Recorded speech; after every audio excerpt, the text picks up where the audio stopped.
नमस्ते। आज हम दिल्ली की उस समस्या की गहराई में उतर रहे हैं जो अब हर साल हमारी ज़िंदगी का एक हिस्सा बन जाती है। मतलब यहाँ की जहरीली हवा। हमारे पास कुछ सोर्सेज़ हैं जो एक स्लाइड डेक की शक्ल में हैं और ये हमें सिर्फ दिल्ली के संकट की परतें खोलने में मदद नहीं करेंगे, बल्कि एक ऐसे शहर की कहानी भी बताएंगे जिसने इस नामुमकिन सी लगने वाली चुनौती पर कह सकते हैं कि जीत हासिल की। तो आज का हमारा मकसद है इन स्लाइड्स के ज़रिए ये समझना कि दिल्ली का प्रदूषण संकट कितना गहरा है, हमारी अब तक की कोशिशें क्यों एक जाल में फंसी हुई हैं और क्या बीजिंग का अनुभव हमारे लिए कोई उम्मीद जगा सकता है? बिल्कुल। और ये सिर्फ मतलब आंकड़ों या विज्ञान की बात नहीं है। ये गवर्नेंस, राजनीतिक इच्छा शक्ति और हमारी रोजमर्रा की आदतों से जुड़ा एक बहुत ही पेचीदा सवाल है। तो चलिए शुरू से शुरू करते हैं, जहां से ये कहानी हर साल जन्म लेती है। हाँ, तो पहली स्लाइड और इसकी तस्वीर ही सब कुछ कह देती है। धुंध में लिपटा इंडिया गेट और टाइटल है दिल्ली की हवा, एक दोहराया जाने वाला दुष्स्वप्न। सोच में साफ लिखा है कि धूल, धुआं और धुंध ये अब दिल्ली की पहचान बन गए हैं। और ये कोई अचानक आई आपदा नहीं, बल्कि एक जाना पहचाना पैटर्न है जो हर साल अक्टूबर से दिसंबर के बीच लौट कर आता है। आंखों में जलन, गले में खराश, ये सब अब मतलब दिल्ली की सर्दियों का हिस्सा बन गया है। और यहाँ पैटर्न शब्द बहुत अहम है, बहुत ज्यादा। इसका मतलब है कि ये कोई अनहोनी नहीं है, बल्कि एक तयशुदा आपदा है जिसके आने की तारीख तक हमें पता होती है। फिर भी हर साल हमारा सिस्टम इसके लिए तैयार नहीं होता। ये एक तरह से सिस्टम के उस फेलियर को दिखाता है जो एक जानी पहचानी प्रिडिक्टेबल समस्या के सामने घुटने टेक देता है। बिल्कुल। और अगर ये पैटर्न इतना जाना पहचाना है, तो सवाल उठता है कि इसकी असली वजह क्या है। अक्सर हम पराली या या मौसम को दोष देते हैं, लेकिन हमारे सोर्स एक अलग ही कहानी बताते हैं। अगली स्लाइड में एक बहुत ही जबरदस्त बात लिखी है। अक्सर ये तर्क दिया जाता है कि ये मौसम की देन है, लेकिन सच्चाई यह है कि मौसम सिर्फ हालात को बिगाड़ता है। असली जहर पूरे साल तैयार होता है। ये हमारी सोच को चुनौती देने वाली बात है ना। स्लाइड में फेफड़ों की एक तस्वीर के चारों ओर असली गुनहगार दिखाए गए हैं। गाड़ियां, इंडस्ट्री, कंस्ट्रक्शन की धूल, डीजल जनरेटर और कूड़ा जलाना, ये वो स्रोत हैं जो 365 दिन 24 घंटे दिल्ली की हवा में जहर घोलते हैं। सर्दी का मौसम और हवा की धीमी रफ्तार तो बस उस जहर को हमारे चारों ओर एक चादर की तरह लपेट देती है, जिससे उसका असर कई गुना बढ़ जाता है। तो समाधान की शुरुआत भी यहीं से होती है। हमें साल भर चलने वाले समाधान चाहिए, ना कि सिर्फ सर्दियों के लिए कुछ इमरजेंसी उपाय। तो अगर समस्या की जड़ें इतनी गहरी हैं और साल भर फैली हुई हैं, तो फिर जिम्मेदारी कौन लेगा? और यहीं पर दिल्ली की कहानी एक एक उलझे हुए जाल में फंस जाती है, जिसे हमारे सोर्स जिम्मेदारी का चक्रव्यूह कहते हैं। स्लाइड में एक ग्राफिक है जो किसी मकड़ी के जाले जैसा दिखता है। बीच में है दिल्ली का प्रदूषण और इसके चारों ओर हैं दिल्ली सरकार, केंद्र सरकार, प्रदूषण नियंत्रण बोर्ड और पड़ोसी राज्य जैसे पंजाब, हरियाणा, यूपी। और हर कोई एक दूसरे की तरफ उंगली उठा रहा है। हाँ, ये ग्राफिक एकदम सटीक है। इसका असली मतलब ये है कि दिल्ली का प्रदूषण एक अनाथ समस्या है। इसकी जिम्मेदारी लेने वाला कोई नहीं है, इसलिए हर कोई दूसरे की तरफ उंगली उठाकर अपनी जवाबदेही से बच निकलता है। जब किसी एक एजेंसी की गर्दन पकड़ने वाला कोई नहीं होता, तो कोई ठोस कार्रवाई हो ही नहीं पाती है। जब तक कोई एक एजेंसी इसकी मालिक नहीं बनेगी और कहेगी कि हाँ, ये मेरी जिम्मेदारी है, तब तक ये चक्रव्यूह नहीं टूटेगा। लेकिन इस चक्रव्यूह के बीच कागज पर एक सिस्टम तो बनाया गया है। इसे ग्रेडेड रिस्पॉन्स एक्शन प्लान या GRAP कहते हैं, पर हमारे सोर्स इसे प्रतिक्रियात्मक जाल का नाम देते हैं। ये एक तरह का इमरजेंसी अलार्म सिस्टम है जिसके 4 स्टेज हैं। हाँ, इसे ऐसे समझिए। स्टेज 1 पर जब हवा खराब होती है, तो एक छोटी सी चेतावनी की घंटी बजती है। तब धूल और कचरा जलाने पर रोक लगती है। स्टेज 2 पर अलार्म थोड़ा और तेज हो जाता है। डीजल जनरेटर बंद कर दिए जाते हैं। स्टेज 3 तक आते आते ये एक फुल ब्लोन सायरन बन जाता है, जब स्कूल बंद होते हैं और कंस्ट्रक्शन रुक जाता है। और स्टेज 4 का मतलब है कि शहर का दम घुट रहा है और अब ऑड इवन और ट्रकों की एंट्री बैन करने जैसे लॉकडाउन वाले कदम उठाने की नौबत आ गई है। अच्छा, तो ये सिस्टम तो काफी मजबूत लगता है। फिर इसे प्रतिक्रियात्मक जाल क्यों कहा गया है? क्योंकि क्योंकि ये तब काम करना शुरू करता है जब हवा पहले ही जहरीली हो चुकी होती है। ये प्रदूषण को होने से रोकने का प्लान नहीं है। ये तो प्रदूषण होने के बाद हालात को संभालने का एक इमरजेंसी प्लान है। मतलब ये बीमारी की जड़ पर हमला नहीं करता, ये सिर्फ लक्षणों का इलाज करने की कोशिश करता है, और तब तक बहुत देर हो चुकी होती है। और इन लक्षणों के इलाज के लिए जो उपाय किए जाते हैं उनका असर कितना होता है? अगली स्लाइड में दो बहुत जाने पहचाने उदाहरण दिए गए हैं, ऑडी-1 स्कीम और स्मॉग टावर। ऑडी-1 के बारे में कहा गया है कि इसका असर कुछ वक्त के लिए तो दिखता है, लेकिन ये कोई लंबा समाधान नहीं है। जिनके पास 2 गाड़ियां हैं वो बच निकलते हैं, और सबसे बड़ी बात, लोगों के पास भरोसेमंद पब्लिक ट्रांसपोर्ट का विकल्प ही नहीं है। और दूसरा उदाहरण तो और भी दिलचस्प है, स्मॉग टावर। कनॉट प्लेस और आनंद विहार में बड़े बड़े एयर प्योरीफायर लगाए गए हैं, लेकिन सोर्स बताते हैं कि ये अधूरे प्रयास का एक सटीक मामला है। बिल्कुल सही बात। ये उपाय जनता को दिखाने के लिए अच्छे हैं कि देखो कुछ किया जा रहा है, लेकिन असल समस्या की विशालता के सामने ये ऊंट के मुंह में जीरे जैसा है। ये उस साल भर जमा होने वाले जहर को साफ नहीं कर सकते। आपने अभी पब्लिक ट्रांसपोर्ट के विकल्प की बात की। हमारे सोर्स इस पहेली की गहराई में जाते हैं। एक स्लाइड का टाइटल है भरोसे की कमी, पब्लिक ट्रांसपोर्ट की पहेली। इसमें बताया गया है कि दिल्ली में मेट्रो और बसों का नेटवर्क होने के बावजूद लोग अपनी गाड़ी छोड़ने को तैयार नहीं हैं, और वजह सिर्फ सुविधा नहीं बल्कि भरोसे की कमी है। बिल्कुल। इसे समझने के लिए स्लाइड में 2 तस्वीरें दी गई हैं। एक तरफ है वैश्विक मानक, जहां घर से बस स्टॉप या मेट्रो स्टेशन की दूरी 500 मीटर होती है, और दूसरी तरफ है दिल्ली एनसीआर की हकीकत, जहां ये सफर 8 से 10 किलोमीटर तक का घुमावदार और असुरक्षित हो सकता है। ये लास्ट माइल कनेक्टिविटी की समस्या है। आप दुनिया का सबसे अच्छा मेट्रो सिस्टम बना सकते हैं, लेकिन अगर लोग अपने घर से स्टेशन तक आसानी से नहीं पहुंच सकते, तो वे अपनी कार या बाइक कभी नहीं छोड़ेंगे। ये भरोसे की कमी इसी गैप से पैदा होती है। तो लोग अपनी निजी गाड़ियों पर निर्भर हैं, और यहीं से समस्या और बड़ी हो जाती है। हमारी अगली स्लाइड बताती है कि एनसीआर में 40% पार्टिकुलेट मैटर का प्रदूषण गाड़ियों से ही आता है। और ये सिर्फ दिल्ली की गाड़ियां नहीं हैं।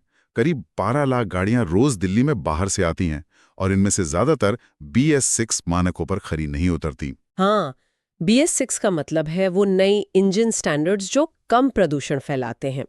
तो जब बाहर से पुरानी टेक्नोलॉजी वाली लाखों गाड़ियां रोज दिल्ली में आएंगी, तो आप दिल्ली के अंदर कितने भी नियम सख्त कर लें, असर सीमित ही रहेगा। सोर्स में बताया गया है कि दिल्ली में 20,000 से ज्यादा पुरानी गाड़ियों को जब्त किया गया है। PUC और BS6 को अनिवार्य किया गया है। लेकिन स्लाइड का शीर्षक ही एक बड़ा सवाल पूछता है, क्या ये काफी है? और जवाब शायद नहीं है। ग्राफिक में साफ दिखाया गया है कि नोएडा, गाजियाबाद, गुड़गांव से ट्रैफिक का एक सैलाब रोज दिल्ली में घुसता है। ये फिर से उसी जिम्मेदारी के चक्रव्यूह वाली बात पर आ जाता है कि दिल्ली अकेले इस समस्या को हल नहीं कर सकती। जब तक पूरे NCR के लिए एक साझा नीति नहीं बनती, तब तक ये अधूरे प्रयास ही रहेंगे। बिल्कुल। तो अब तक हमने जो देखा है वो एक ऐसी तस्वीर है जहां समस्या साल भर की है, जिम्मेदारी बटी हुई है, और समाधान आधे अधूरे और प्रतिक्रियात्मक है। यहां तक सुनकर काफी निराशा हो सकती है, सही कहा। लेकिन क्या इस धुंध से निकलने का कोई रास्ता है? हमारी अगली स्लाइड्स हमें दुनिया के दूसरे कोने में ले जाती हैं, एक ऐसे शहर की कहानी बताने जिसने नामुमकिन को मुमकिन कर दिखाया। यहां से चर्चा एक नया और कह सकते हैं कि उम्मीद भरा मोड़ लेती है। स्लाइड में बीजिंग की 2 तस्वीरें हैं, एक 2013 की जो धुंध में डूबी हुई है, और दूसरी आज की जिसमें नीला आसमान साफ दिख रहा है। और यहाँ एक बहुत दमदार कोट है, अगर कोई कहता है कि प्रदूषण कम करना नामुमकिन है, तो उन्हें बीजिंग से सीखना चाहिए। सबसे बड़ा फर्क सोच का था। 2013 में चीन ने प्रदूषण को मौसम की नहीं बल्कि गवर्नेंस की समस्या माना। उन्होंने इसे एक राष्ट्रीय संकट घोषित किया और ये स्वीकार किया कि हवा सीमाएं नहीं मानती, और ये मानना कि ये एक मानव निर्मित संकट है, मानव निर्मित समाधान खोजने की दिशा में पहला और सबसे जरूरी कदम था। तो उन्होंने जमीन पर किया क्या? गवर्नेंस की समस्या मानने का मतलब क्या था? सोर्स बताते हैं कि बीजिंग ने 3 बड़े मोर्चों पर एक साथ काम किया। पहला कदम था कोयले पर निर्भरता खत्म करना। इसके लिए 3 बड़े एक्शन लिए गए। 2017 तक बीजिंग का आखिरी कोयला पावर प्लांट बंद कर दिया गया। उसकी जगह गैस और साफ ऊर्जा को लाया गया। और सबसे जरूरी, घरों में हीटिंग के लिए कोयले की जगह गैस का इस्तेमाल करने के लिए लोगों को आर्थिक मदद दी गई। यहाँ सीखने वाली बात सरकार का नजरिया है। उन्होंने सिर्फ नियम बनाकर लोगों को सजा नहीं दी, बल्कि बदलाव को अपनाने में उनकी मदद भी की। उन्होंने समझा कि अगर आप चाहते हैं कि लोग अपनी आदतें बदलें, तो आपको उन्हें विकल्प और सहायता दोनों देने होंगे।